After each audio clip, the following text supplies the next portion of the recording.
Bueno, ahí estamos. Vamos a largar con oncología.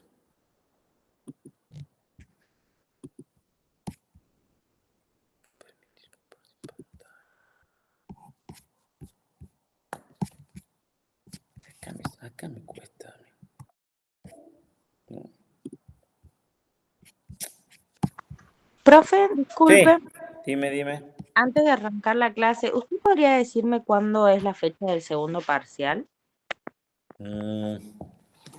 Estábamos pensándola, pero no te la puedo definir al 100%. Estábamos pensándola para finales de octubre. Ah, bueno, es como para Primera saber más o semana menos. de noviembre. Ah, ujú. ¿Por qué? No, era para consultar Las porque clases creo que las clases terminan el 18. ¿Ustedes saben cuándo terminan las clases? la verdad que yo no sabría No. decirle bien, pero sí, más o menos ahí en la Mira, o primera va a semana ser de la noviembre. última semana de octubre, que es 30, o esos días, o esos primeros 3 días de noviembre. Ahí va a haber que hacer el parcial. Bueno, gracias, profe. De todas formas, este jueves me junto con la cátedra porque tenemos finales y ahí lo íbamos a definir concretamente, pero más o menos será esa fecha. Bueno, gracias.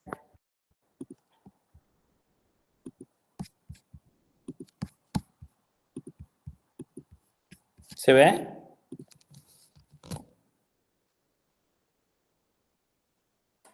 ¿Se ven las diapositivas? Sí, profe.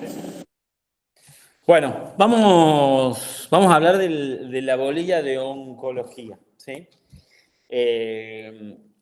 Vamos a hablar hoy un poco de generalidades, probablemente la clase importante desde el punto de vista clínico y muy difícil de leer del libro, reconozco.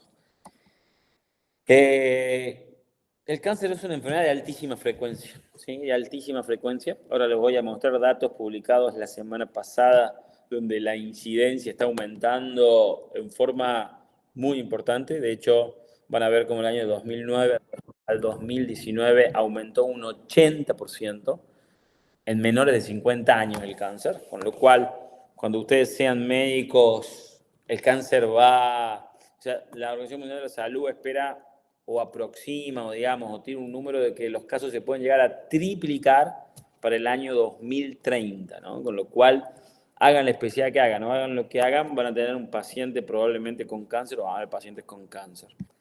La estadística que tenemos es esto, ¿no? 12.7 millones de nuevos casos por año a nivel mundial y una mortalidad aproximadamente del 50%, probablemente esto haya mejorado estos últimos años, 7.6 millones de muertos, o sea, bajo una incidencia de casi 13, tenemos una mortalidad de 7.6, ¿no? Ahí estamos rondando el porcentaje.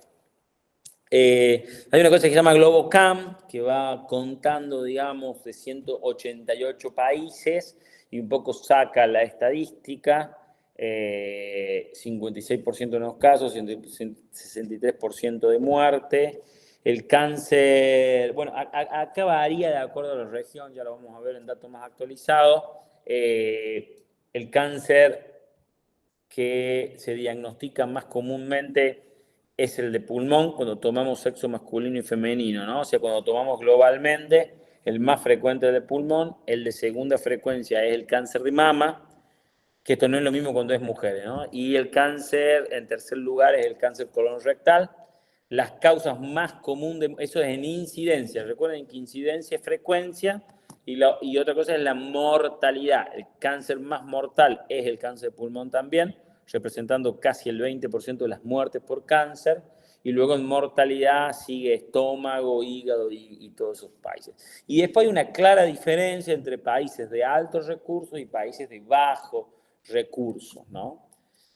Claro, ahora cuando separamos frecuencia o incidencia y cuando separamos muerte y cuando separamos hombres y mujeres, la estadística cambia, ¿no? De lo global. O sea, cuando hablamos de incidencia en hombres, incidencia y frecuencia, cáncer de pulmón es el cáncer número 1 en frecuencia, el cáncer de próstata es el cáncer número 2 y el cáncer de colon es el cáncer número 3.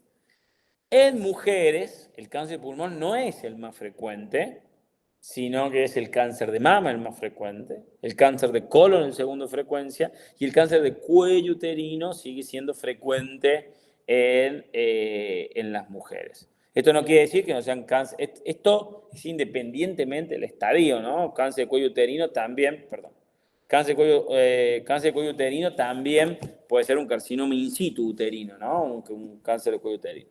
Y en cuarto lugar viene pulmón.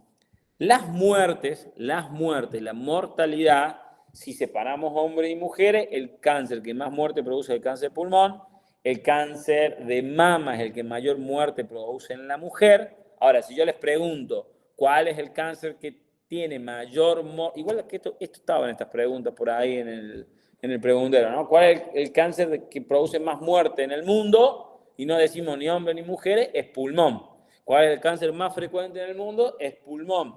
Pero si yo pregunto cuál es el cáncer que más mortalidad produce en la mujer, mortalidad es el de mama, ¿no? No se dejen engañar con esto, ¿no? Si separamos hombres y mujeres no es lo mismo que la globalidad. Y después hay una diferencia entre países desarrollados y países en desarrollo, entre incidencia y mortalidad. Fíjense, lo más oscuro es incidencia, lo más clarito es mortalidad, que claramente, digamos, en los países, digamos, hay algunas enfermedades como cáncer pulmón, países desarrollados, está más separada la incidencia de la mortalidad y están más juntos en los países en desarrollo. Cáncer de próstata, pasa un poco lo mismo, ¿no? Bueno, puede haber alguna diferencia, el cáncer de mama en países en desarrollo se da con mucha incidencia, pero con menor mortalidad, porque se hace más mamografía, porque digamos, se detecta más tempranamente que países que tienen peor desarrollo del screening mamario, por ejemplo, entonces la mortalidad es más alta, ¿no? Y eso, bueno, a veces es una diferencia entre países más organizados, desarrollados, y países menos organizados, menos desarrollados. Nada, esto es más de lo mismo, no le llevemos el apunte, más de lo mismo. Bueno, fíjense, ¿no? Ahora, mayo, fue publicado en mayo una publicación de esta revista, British Journal of Oncology, en donde habla de una comparación de la incidencia, que es lo mismo que frecuencia, y muerte con algunos factores de riesgo del cáncer con un corte entre el año 1990 al año 1919, ¿no? Interesantes datos, Infobae, Clarín, lo levantaron todos los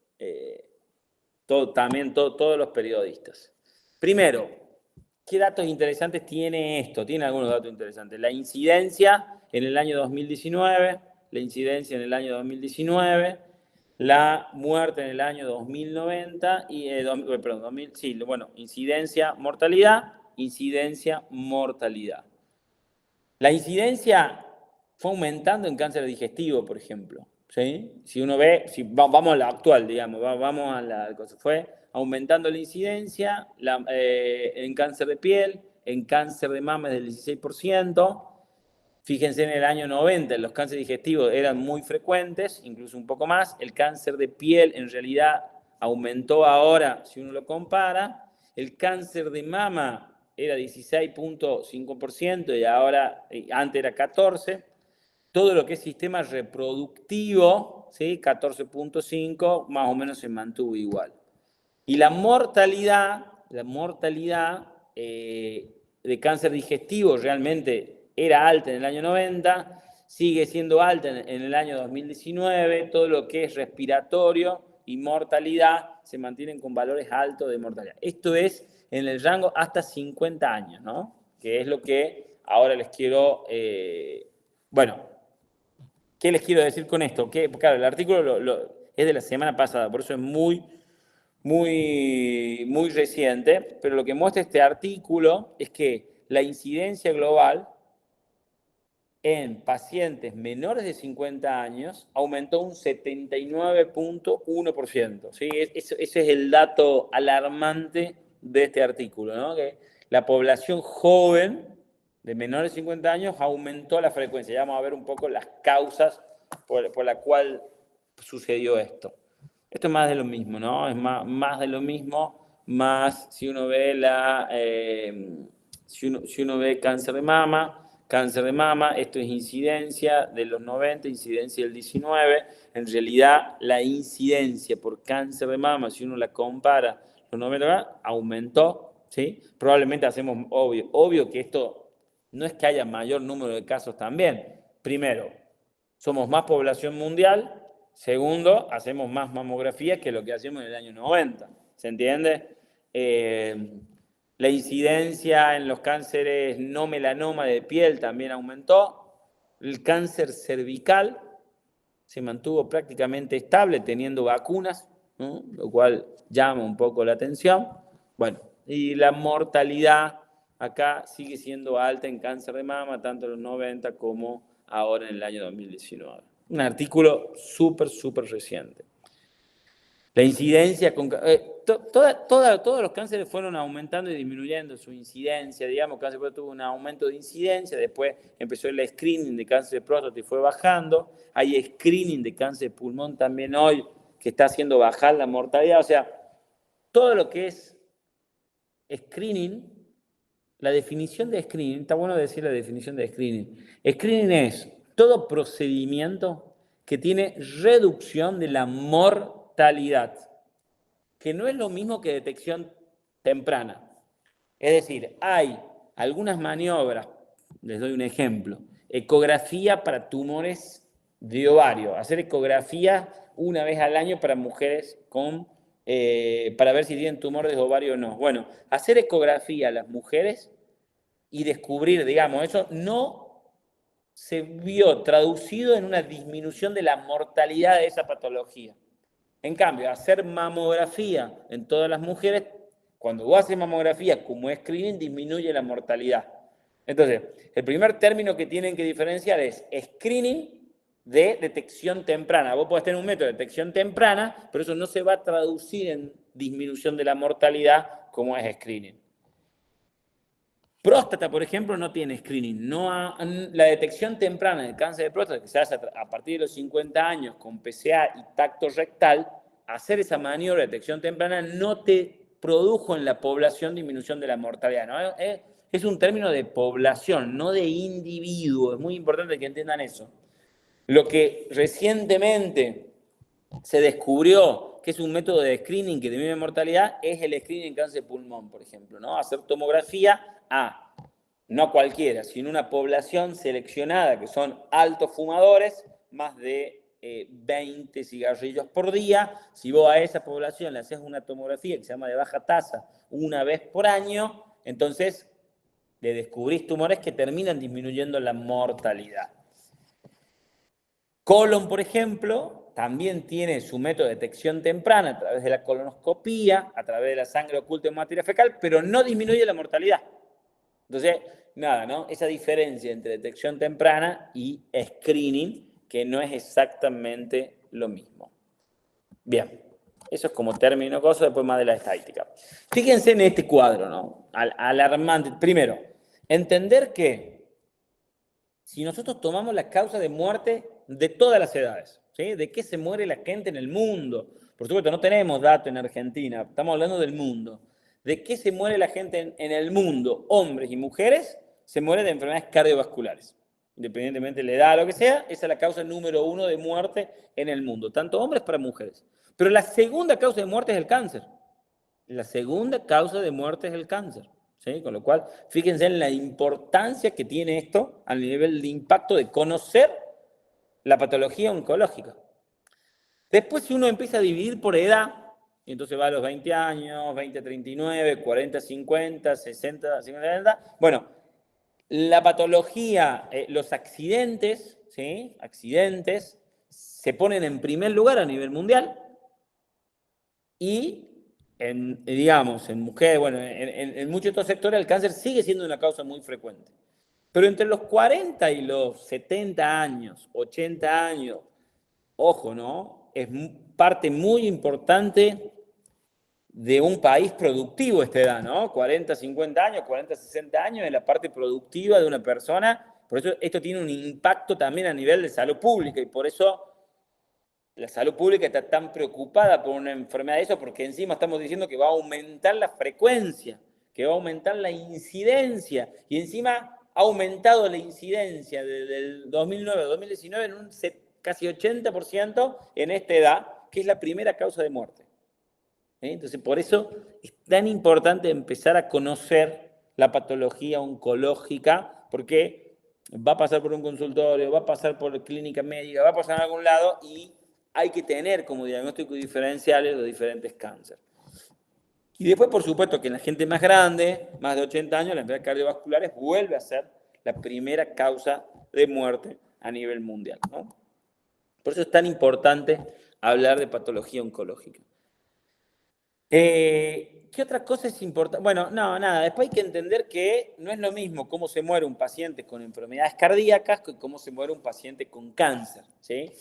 Un paciente con enfermedades cardíacas va teniendo como diferentes picos de infartos o hipertensión o datos que va produciendo la muerte del corazón, ¿no? Sobre todo si es más de 85 años, menor de 85 años, que puede ser un poco más brutal. El cáncer tiene una mortalidad, una tasa que, digamos, en personas menores de 85 años la mortalidad va disminuyendo y en mayores de 85 se va manteniendo estable, ¿no? Más o menos esos son los datos de hoy.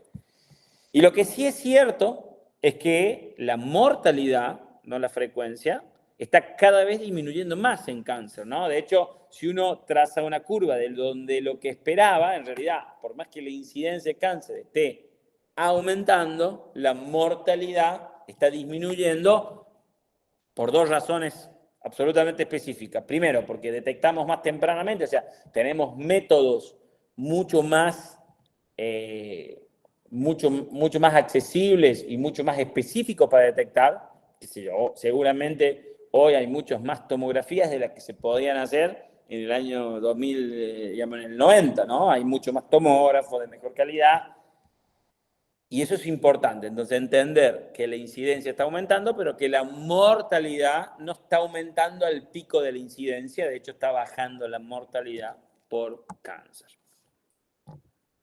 Esta otra diapositiva que un poco entender cómo se muere el paciente con cáncer, ¿no? Porque el paciente con cáncer, hoy logramos que haga esto, ¿no? Que viva bien, con buena calidad de vida y que luego entre en un periodo de su enfermedad que muera rápido, ¿no? Porque este periodo, en donde empieza a haber un deterioro progresivo de las funciones orgánicas, este periodo que ya no tiene resolución para solucionar se llama agonía, ¿no? Entonces, normalmente hoy, y esto es calidad de vida, o sea, que un paciente logre vivir bien lo máximo que pueda y de repente ya se muera y que tenga la agonía más corta es lo más importante, ¿no? Y cada vez en cáncer alargamos más este periodo y por lo tanto llevamos y hablamos de cronicidad de la enfermedad. Después tendremos que entrar a cada cáncer en específico y obviamente que va a depender del estadio del cáncer también, y vamos a hablar del estadio del cáncer.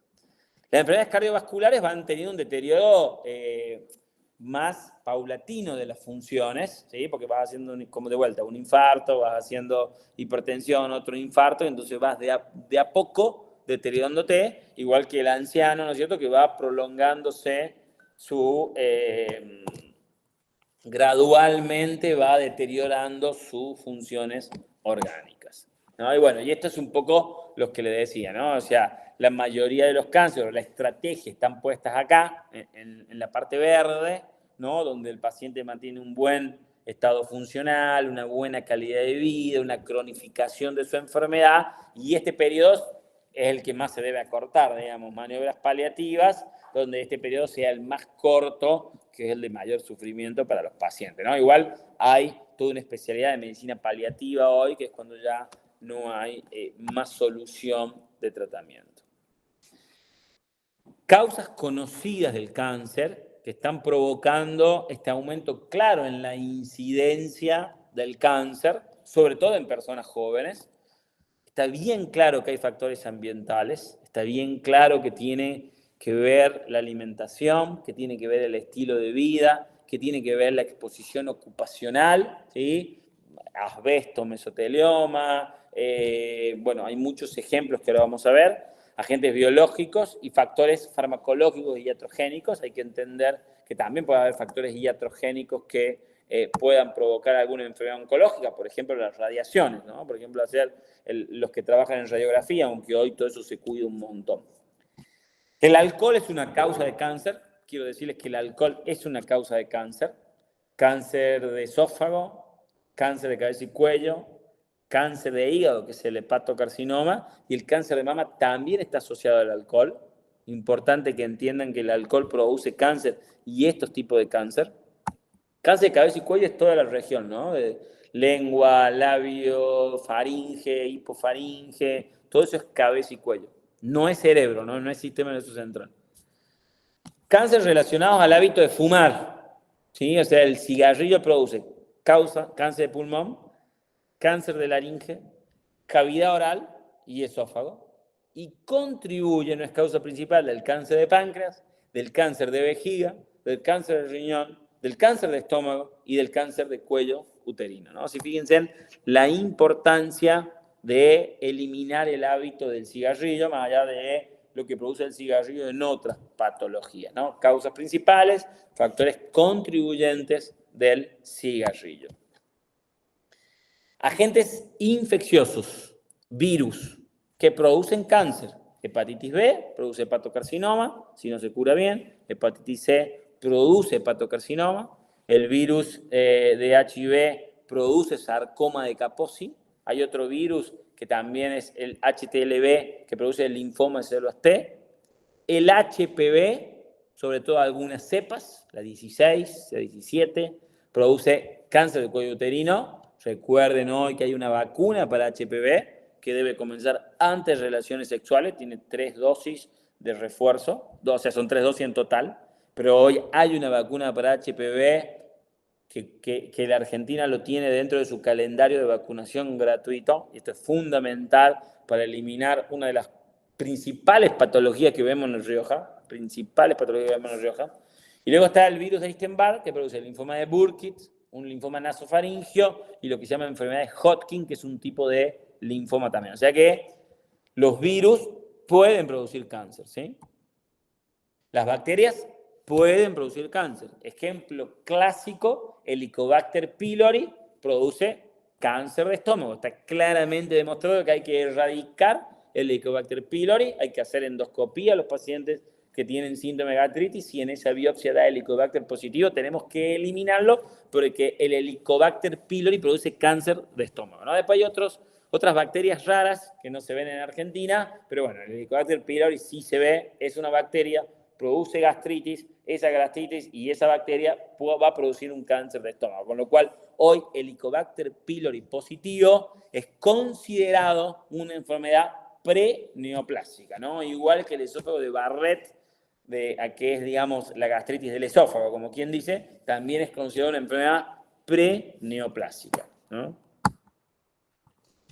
Radiaciones ionizantes por diferentes factores, ya sean por tratamientos o ya sean por gente laboral, digamos, en la ionizante, pueden producir cáncer de mama, pueden producir leucemia, pueden producir cáncer de piel, pueden producir cáncer de tiroides, por supuesto que hay protección que hoy viene, y puede producir cáncer de pulmón. O sea que básicamente las radiaciones pueden producir efectos. Farmacológicos, drogas citostáticas, pueden producir cáncer, pueden producir leucemia. Hay un claro ejemplo que se llaman antraciclinas que utilizamos para cáncer de mama que pueden producir leucemia. Drogas inmunosupresoras, hormonas exógenas, ¿sí? Todo lo que son anticonceptivos ya hoy con las dosis bajas no, les diría que esto lo saquen. El tamoxifeno, que es una droga que utilizamos para tratar el cáncer de mama, puede producir cáncer de endometrio. Por supuesto que esto hay que ir controlándola. Hoy no se recomienda la terapia de reemplazo hormonal en menopáusicas que tengan un cáncer de mama, ¿sí? Son algunos ejemplos. Todo lo ocupacional, ¿sí? Todo lo que son astilleros, demoliciones aislantes que tengan asbesto, ¿sí? Produce cáncer de pulmón, de pleura, que se llama mesotelioma y cáncer de piel. Todas las industrias que tengan solventes y pegamentos con benceno producen leucemias. Todos los pesticidas que tengan arsénico producen pulmón, piel e hígado. Todos los refinamientos de minerales como el níquel, como el cromo, pueden producir cáncer de pulmón o cáncer nasofaringeo. Fábrica de muebles que tengan polvo de maderas, tumores de fosas nasales, derivados de petróleo, los hidrocarburos policíclicos pueden producir cáncer de pulmón. Manufacturación del caucho con aminas aromáticas, cáncer de vejiga.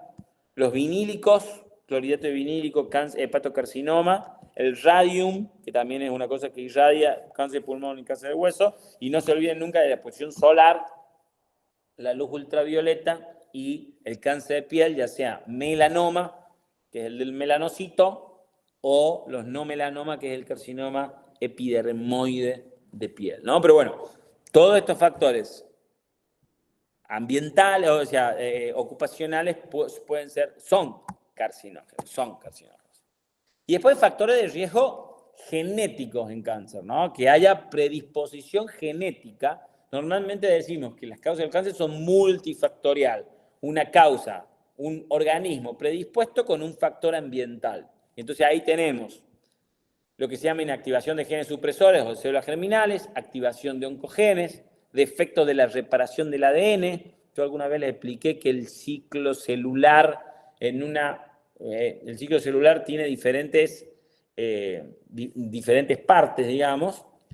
Es GAP1, donde digamos G1, que es el GAP1, que es donde se prepara para justamente la mitosis, la duplicación del ADN. Entonces esa duplicación de ADN requiere de mucha construcción de ADN, entonces se va produciendo defectos y esos defectos se tienen que ir detectando por el organismo, son puntos de control que se llaman checkpoint, y cuando va detectando ese punto de donde ese ADN se reprodujo mal, tiene que llevar a esa célula que tiene ese ADN dañado a una muerte celular programado que se llama fenómeno denominado apoptosis, ¿no? Muerte celular programada. Son mecanismos fisiológicos del organismo para detectar, ¿no? Hay tanta división celular, hay tanta división de ADN que tiene que estar este checkpoint, entonces esa célula no sigue dividiéndose y lo que hace esa célula es ir a una muerte celular programada, ¿no?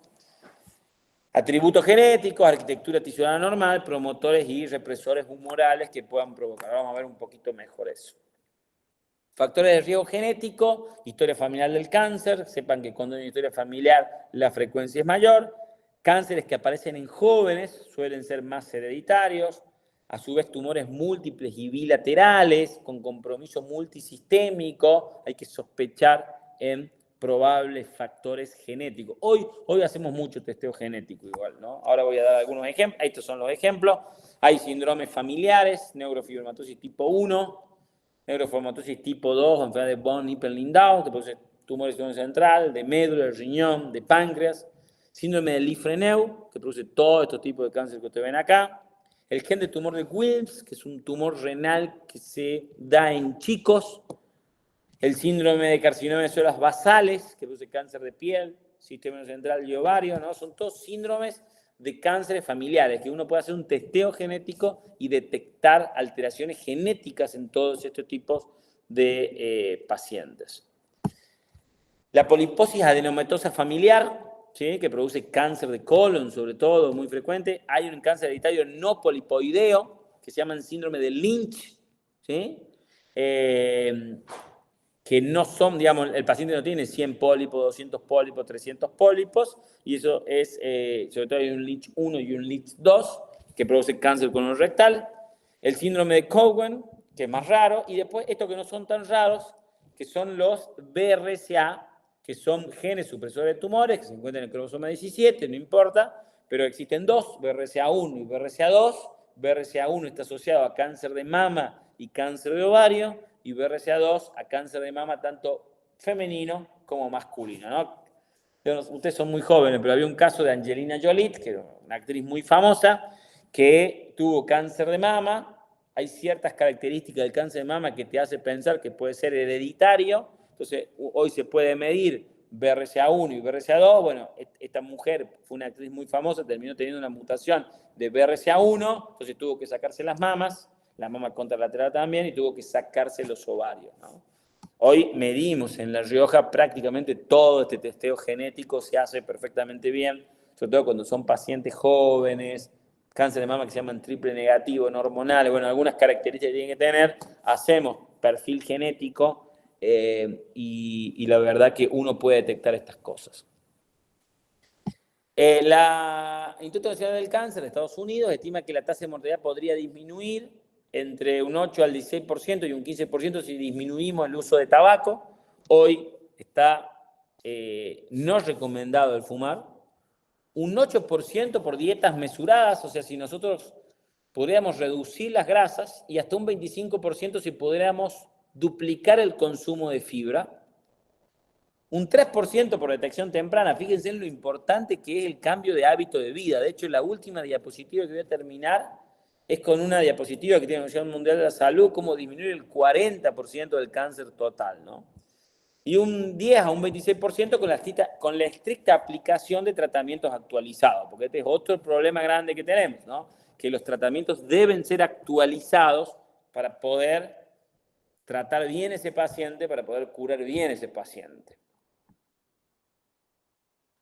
No, nada. No, esto olvídense, es un poco los factores atribuibles que siempre hablamos. Bueno, a ver, para cáncer de pulmón el cigarrillo, ¿no? La ocupación, la exposición a radiación es moderada y las dietas no tienen nada que ver, ¿no? Hay mucho tema con las dietas alcalinas, eso que no tiene nada que ver con cáncer.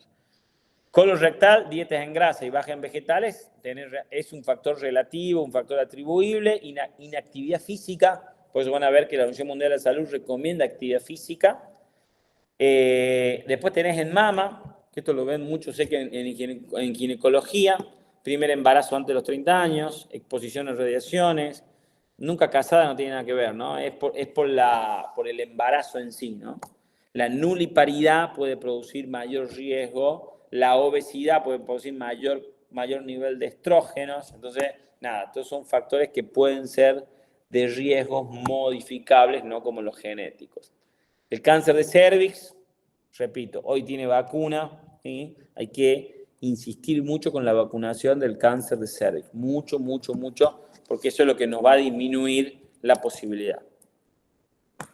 ¿Qué tenemos a nivel de screening?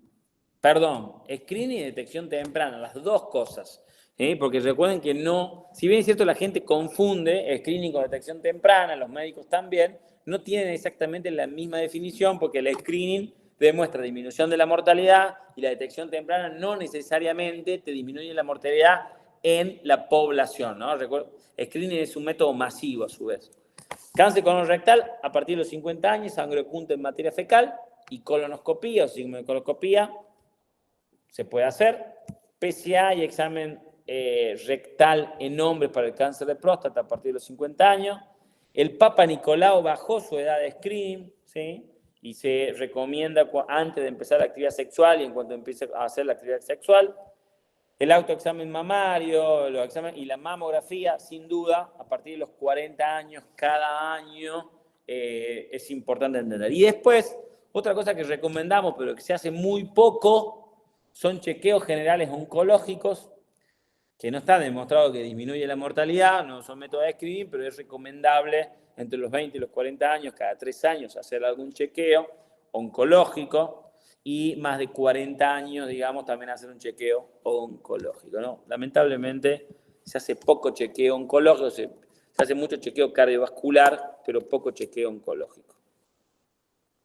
Voy a entrar a otra parte del cáncer de genialidades, yo sé que es media dura esta clase, pero bueno, esto es inleíble en otros lados, y qué es la biología, qué es la tumorogénesis, para que entiendan ustedes, o sea, entiendan esto, el cáncer es el crecimiento celular no controlado. Normalmente la célula madre se divide en 2 células hijas, esas 2 células hijas se siguen dividiendo y de esa forma van dividiéndose. Claro, esas células normal puede ir teniendo cambios genéticos dentro de la célula, que algunos pueden ser aceptables o no, y lo que va sucediendo en una célula que se va produciendo cada vez con mayor alteración, con mayor agresividad, son cambios genéticos sucesivos. De tal forma que esos cambios genéticos van haciendo que esa célula escape los mecanismos fisiológicos para destruirla, que es la apoptosis, ¿no? Entonces, eso es lo que es el cáncer, el crecimiento celular anormal no controlado por el organismo. Esa es la definición de cánceres o de tumorogénesis, como ustedes quieren saber.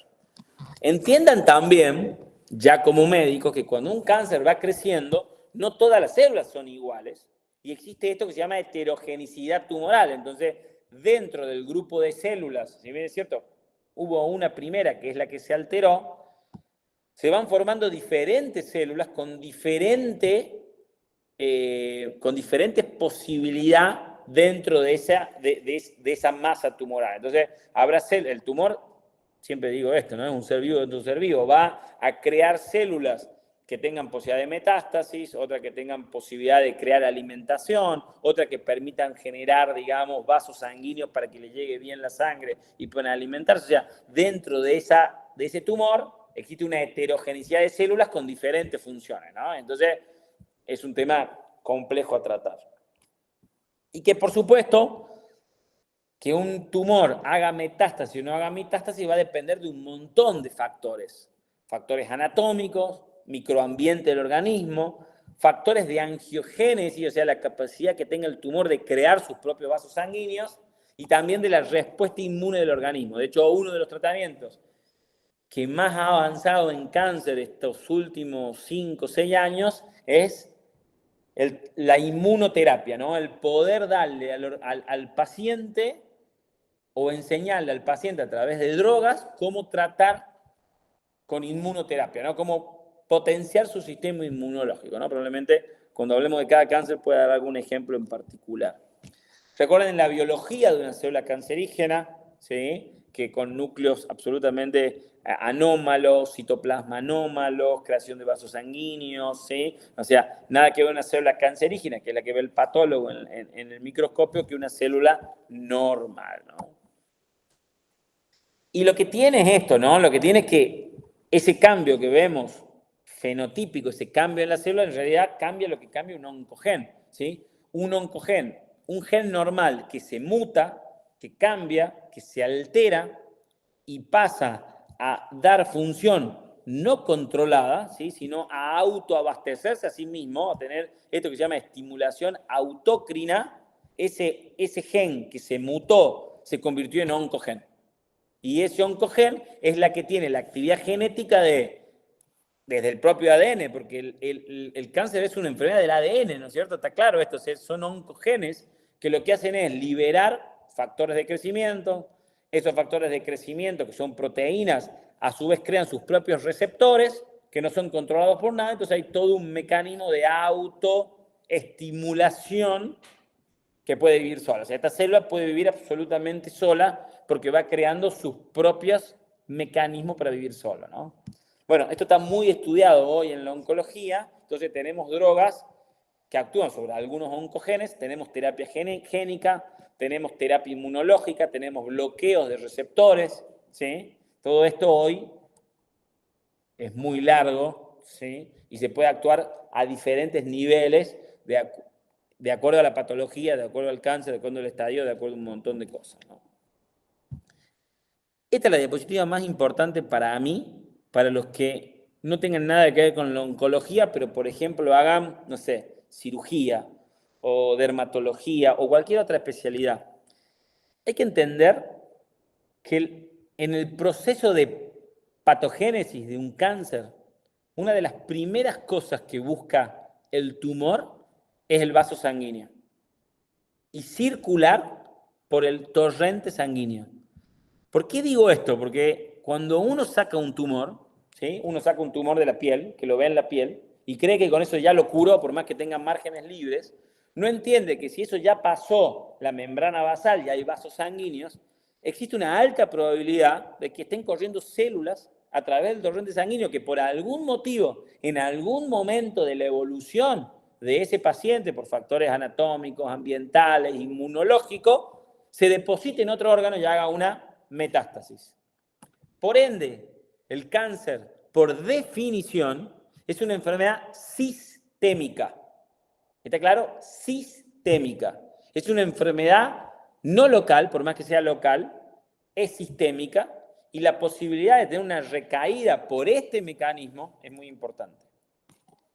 Y a partir de acá, tomen papel y lápiz porque les voy a explicar algo que no está en ninguna diapositiva y que difícilmente lo lean, que es cómo se clasifican los tratamientos de cáncer. Los tratamientos de cáncer se clasifican en dos tipos, locales y sistémicos. Los tratamientos locales son dos, cirugía y lo que se llama radioterapia, ¿sí? Que es quemar el tumor. Esos son tratamientos locales. Y a su vez, los tratamientos locales pueden ser sistémicos del organismo, que son un montón. Quimioterapia, hormonoterapia, inmunoterapia, anticuerpos monoclonales, anticuerpos conjugados, son sistémicos. Entonces, quiero que graben en sus cabezas tratamiento local, cirugía o radioterapia, y tratamiento sistémico, todo lo que ustedes quieran. A partir de acá, hay 3 términos que ustedes tienen que conocer como médicos, porque lo van a escuchar constantemente con todo. Tienen que saber definir lo que es un tratamiento neoadyuvante, un tratamiento adyuvante y un tratamiento de enfermedad avanzada. Entonces, el tratamiento neoadyuvante es el tratamiento sistémico previo al tratamiento local. Repito, 2 tipos de tratamiento. Local, cirugía y radioterapia. Sistémico, un montón. Quimioterapia, hormonoterapia, bla, bla. La neoadyuvancia es el tratamiento sistémico previo al tratamiento local. ¿Sí? Entonces yo hago un tratamiento, supongamos, quimioterapia para achicar el tumor y luego operarlo. ¿Sí? Eso se llama neoadyuvancia, tratamiento sistémico previo al tratamiento local. Otro concepto es el tratamiento adyuvante, no neoadyuvante, sino adyuvante, que por definición es el tratamiento sistémico posterior al tratamiento local. Es para disminuir la probabilidad de que esa célula vaya dando vuelta en el organismo. Entonces, la adyuvancia es el tratamiento sistémico previo al tratamiento local. Y el tratamiento de enfermedad avanzado, que algunos lo llaman mal paliativo, porque no es paliativo, sino que tratamiento avanzado, es cuando no hay tratamiento local, hay solamente tratamiento sistémico. ¿Está claro? Entonces, 3 términos importantísimos: neoadyuvancia, adyuvancia y tratamiento sistémico. Sigo. Espero me hayan seguido. Uno de los factores más importantes de la biología es la angiogénesis, ¿no? Que es establecer los propios vasos sanguíneos del organismo para poder alimentarse. Listo, concepto fundamental. Hoy hay drogas que inhiben la angiogénesis, ¿no? Que bloquean estos factores de crecimiento fibroblástico, factores de crecimiento vascular endotelial, factores de PN vascular. Y drogas que inhiben a este nivel, entonces secan el tumor, como para que me entiendan. No permite que generen esos vasos sanguíneos. Qué importante esto, no me acuerdo que tenía esta diapositiva. Ciclo celular, ¿no? Lo que le expliqué, todo comienza en la célula. Periodo G1, luego viene el periodo S de replicación cromosómica, acá se duplica el material cromosómico, luego viene un periodo G2, que se llama GAP, en inglés GAP2, y luego viene la división celular, ¿sí? La fase M, la fase de mitosis celular con las diferentes fases donde los cromosomas se dividen en 2 células. Existe un periodo que se llama fase S, bueno, y eso genera la célula, ¿no? De definición celular, será una célula de pulmón, será una célula de hígado, será una célula sanguínea, lo que sea. Existe una fase que una fase es 0, donde sale del ciclo celular, y son las que después pueden despertar y generar esa metástasis, y por eso los tratamientos adyuvantes tratan los tumores en fase 0, digamos, ¿no? Nada, más de lo mismo, no hay ningún problema.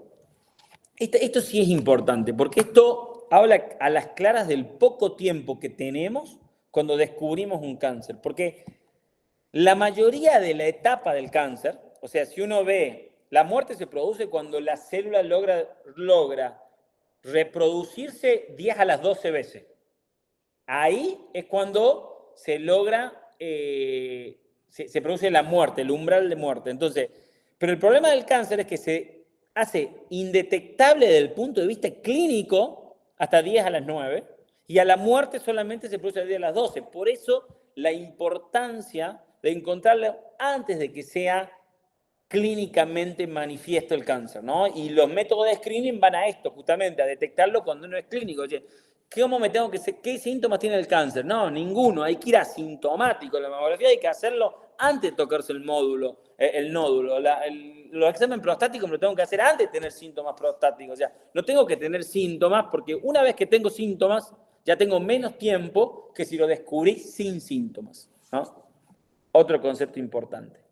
Bueno, la latencia es esto, ¿no? La fase 0 que les dije, que es donde queda una célula como dormida y esa célula dormida puede despertar.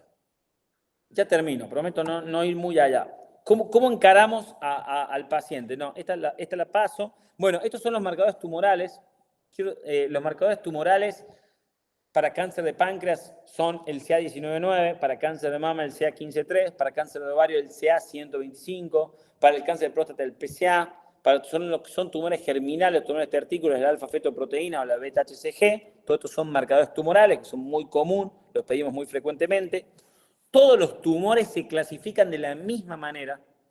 Todos los tumores se clasifican de la misma manera a través de un sistema internacional que se llama TNM. Por supuesto que cada tumor tendrá su T, cáncer de mama tendrá su TNM, cáncer de pulmón tendrá su TNM, cáncer de colon tendrá su TNM, pero no pretendo que sepan la estadificación de cada tumor, para nada, nadie se lo va a tomar, pero sí que sepan que hay una clasificación mundial de TNM que es tumor, nódulo y metástasis. Y a partir de ahí, de ese TNM, sale el estadio de la enfermedad, que puede ser estadio 1, estadio 2, estadio 3 y estadio 4, que el estadio 1 es el menos avanzado y el estadio 4 es el más avanzado, dependerá del TNM de cada tumor. No vamos a tomar TNM a nadie, ¿está claro? Pero saber que la clasificación de TNM muestra esto, muestra la extensión o no de una enfermedad a través del tumor, de los ganglios linfáticos y de la metástasis presente o no, ¿sí? Sistema de TNM, único sistema de clasificación, de estadificación de los tumores. Único sistema, aunque a los cirujanos les guste usar el Duke, no sé cuál, no. TNM es el único sistema de clasificación mundial de tumores, TNM. No hay otro en ningún tumor. A partir de acá, bueno, existen diferentes evaluaciones, que es un poco lo que dijimos. Esto es un poco lo que quería decir esta diapositiva y lo que le dije de adyuvancia, neoadyuvancia, tratamientos locales, tratamiento sistémico y cómo definimos la neoadyuvancia, la adyuvancia y el tratamiento sistémico, ¿no? No los mareo más. Bueno, la radioterapia, lo que les dije, no, quiero ir a... No, bueno, existe todo lo que es la investigación clínica, pero la voy a pasar porque si no los voy a marear un montón. Pero bueno, hay que saber que para que una droga se desarrolle, decir que es efectiva, independientemente sea cáncer o lo que sea, la droga tiene que pasar por toda una etapa preanalítica, ¿sí? Que son animales, ratones o lo que sea. Cuando eso pasa una parte analítica en humanos. Esa parte analítica en humanos son estudios, se divide en fases.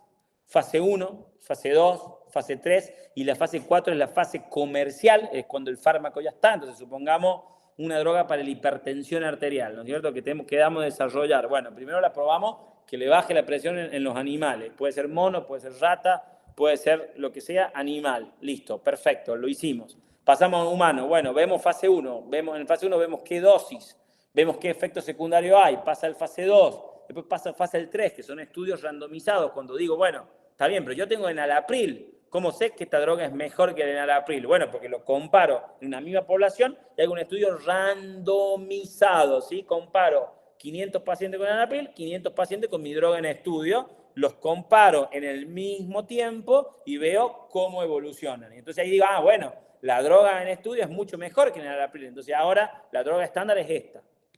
¿Por qué explico esto? Porque en oncología a veces no hay tiempo para que una droga llegue. Desde una droga fase 1 a una fase 4 pueden pasar, bueno, ahora con las vacunas se adelantaron mucho más los tiempos, ¿no? Con las vacunas de COVID. Pero bueno, esto fue todo un tema en COVID, ¿no? Con las fases de los estudios. Bueno, una droga oncológica puede tardar 15 años o 10 años y hay pacientes que no tienen ese tiempo desde un fase 1 a un fase 4. Entonces, la investigación clínica está muy desarrollada en la oncología para dar oportunidad a los pacientes. De hecho, En La Rioja hacemos estudios fase 1, fase 2 y fase 3 de investigación con drogas oncológicas para darle mayor posibilidad a pacientes que ya no tienen alternativa terapéutica, ¿no? Pero bueno, esto es un dato de cosa general. Nada, siempre vemos la tasa de respuesta, la sobrevida de enfermedad, o sea, siempre vemos costo-beneficio del beneficio no. Aguántenme en esta nada más. ¿Cómo evaluamos la respuesta de un tratamiento? De vuelta, lo volvemos a evaluar por el TNM, o sea, lo que vamos midiendo es el TNM, hacemos un tratamiento con la droga que sea, y entonces decimos, desapareció la enfermedad. ¿Esto se llama curación? No. Esto se llama respuesta completa o remisión completa. De acuerdo al tipo de tumor, esa remisión completa se tiene que mantener en el tiempo para poder decir que está curado. Ejemplo, cáncer de mama, 15 años. Cáncer de colon, 10 años. Cáncer de pulmón, 5 años. O sea, si yo tengo un cáncer de mama que tuvo en remisión completa durante 15 años, puedo decir al paciente, usted se curó del cáncer, vaya a su casa. Si yo tengo un cáncer de pulmón que tuvo 5 años y tuvo una remisión completa y no tuvo una recaída, vaya a su casa. Está curado del cáncer, ¿sí? O sea que lo que obtenemos con el tratamiento es remisión completa o respuesta completa y la curación la termina dando el tiempo de acuerdo al tumor, ¿sí? Ya son cosas exclusivas del oncólogo, no digo que no. Existe remisión parcial, o sea, yo le hago un tratamiento y el tumor que medía 5 me mide 2. Bueno, tal vez eso me permita hacer un tratamiento local, o sea, esto es el clásico ejemplo de la neoadjuvancia. Hago un tratamiento, achico el tumor y lo llevo a una cirugía para dejarlo en remisión completa y ahora esperar que no me recaiga en el tiempo, ¿no? Y también puede pasar que nosotros hagamos un tratamiento y que el tumor, en vez de achicarse, se agrande, ¿no? Y esto se va a requerir de otra técnica terapéutica. Y nada, siempre efectividad, actividad y seguridad. Todos los tratamientos que hacemos en sí generan efectos secundarios y eso hay que evaluarlo bien, pero bueno, eso ya es específico del oncólogo, porque hay toxicidad. Esto es lo que dice la Organización Mundial de la Salud y lo que ustedes hagan en la medicina que hagan, van a tener que hacer que esto surja, ¿no? Hacer que esto se multiplique, ¿no? Si nosotros logramos, la Organización Mundial de la Salud dice que si nosotros logramos mejorar la alimentación, esto es decir, comer menos grasa, comer menos comida chatarra, comer más fibras, comer más sano. Si nosotros controlamos el peso a lo largo de la vida, ¿sí? Y evitamos la obesidad, si nosotros hacemos actividad física significa 4 veces a la semana, por lo menos 1 hora de una actividad aeróbica. Si evitamos la radiación solar, si evitamos el tabaquismo, si evitamos si disminuimos el nivel de alcohol, podemos prevenir.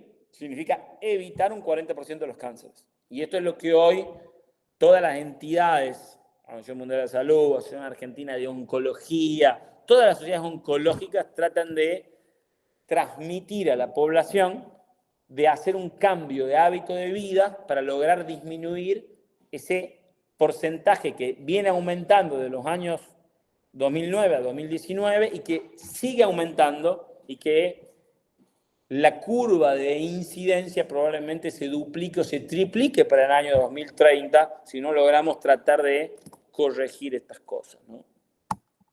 Y eso fue todo. ¿Y queda alguien vivo?